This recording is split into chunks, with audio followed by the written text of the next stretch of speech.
a lot of times students will see that 4, they see an x squared, they see a 9, and they're like, oh, I can take the square root of those values. So why don't I just go ahead and do that? And so what they'll do is they'll break this up, because notice how like I broke this up. Like you can separate this. I didn't actually explain this.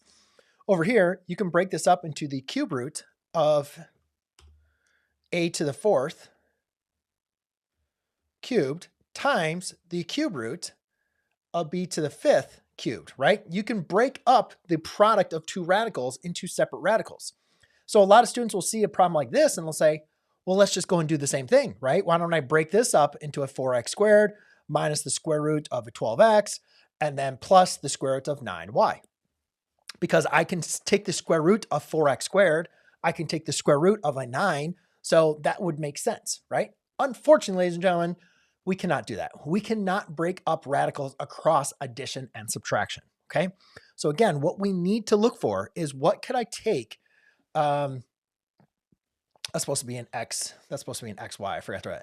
What can I do to, so therefore I have a single expression that is raised to the second power, because this is going to be the square root. So this is a xy plus 9y. Okay, 9y squared. Did I not write that? Yeah, I wrote that. 9y. I don't think I wrote the 9y squared before. Okay. There we go. I was wondering. I was like, yeah, that's supposed to be an xy. Sorry about that. I wasn't thinking. I didn't write out the full problem in there. So we have 4x squared. So they're like, yeah, I can take the squared 4x squared, 9y. No, it doesn't work. So I need to be able to see if I can simplify this, factor it, so I can rewrite this as something squared. And so immediately what makes me look out, whenever I see the first term as well as the last term, guys, are squared terms, I'm immediately thinking of the perfect square trinomials. And so a perfect square trinomial would say that the first two terms would be like 2x and 2x. My last two terms would be a 3y and a 3y. Since my middle term is negative, that means that would be that and that would be that.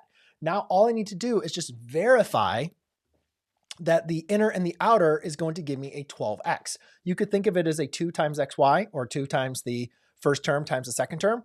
And again, you could see that's a negative 6xy. This would give you a negative 6xy. So therefore, this can be rewritten as square root of 2x minus 3y. Quantity squared. Now that we see I have the square root of something squared, that's going to give me, I can undo those inverse operations and I could get a 2x minus a 3y. Now I'm going to add in a caveat, let x and y be greater than or equal to 0. Okay, meaning that we want to put a caveat, because a lot of times when we're talking about this in Algebra 2 or in Algebra 1, we just say let everything be positive numbers. But that's going to bring us now to my next one,